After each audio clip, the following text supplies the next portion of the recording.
आज आपण बनवू पनीर भुर्जी। नमस्कार मंडळी, स्वागत आहे तुमचं माझ्या चॅनलमध्ये। आज आपण बनवू पनीर भुर्जी। त्याला मग सुरू करू। त्याच्यासाठी मी कढईत 4 चमचे तेल घेतलं आहे, गरम करी घेतलं।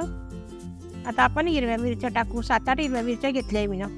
तुम्हाला कसं फिकं पाहिजे असेल तर तुम्ही कमी घ्या। मिरच्या चांगल्या फ्राय करी घेऊ। मिरच्या चांगल्या फ्राय करी घेऊ आणि मग त्याच्यात कांदे टाकू। 3 कांदे घेतले मी बारीक कापीसन।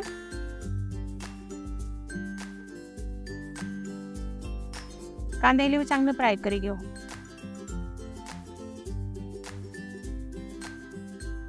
कांद्याला चांगले फ्राय करी घेतले।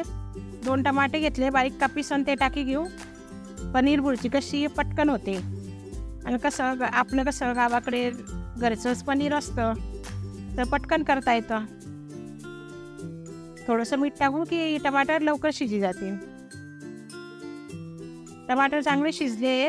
अर्धा चम्मच हळद टाकू।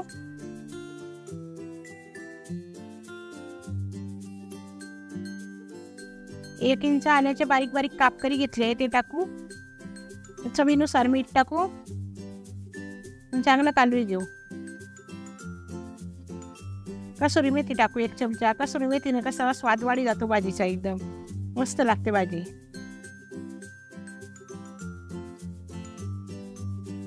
गरम पाणी टाकू पाव वाटी, म्हणजे सगळे मसाले कसे मस्त शिजले जातील।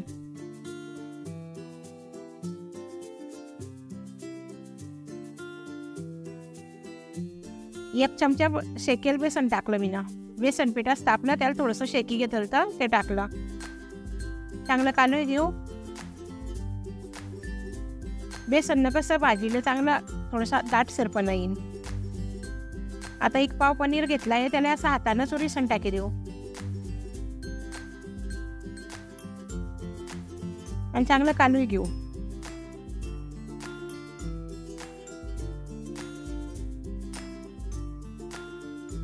पनीर चांगलं कालवून घेतलं। अर्धी वाटी गरम पाणी टाकू, म्हणजे कसं आपल्या पनीरच्या भाजीला मस्त अशी चव येईल। आता मस्त कालवून घेऊ।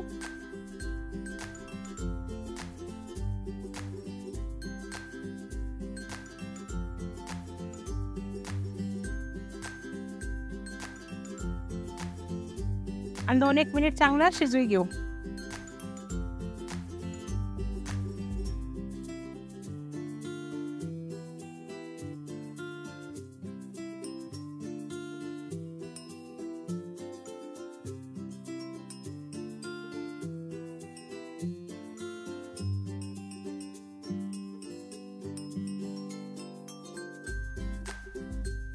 आता मस्त शिजली आहे पनीर भुर्जी। कोथिंबीर चांगली बारीक कापीसन टाकी घेऊ। मस्त कोथिंबीर टाकू, कालवून घेऊ। आता पनीर भुर्जी खायसाठी तयार आहे। बटर असलं तर बटर टाका 1 चम्मच, नाही तर मग देशी तूप टाका 1 चम्मच, त्याच्यानं अजून मस्त चव येईल। चला मग भेटू मग आता पुढच्या व्हिडिओमध्ये।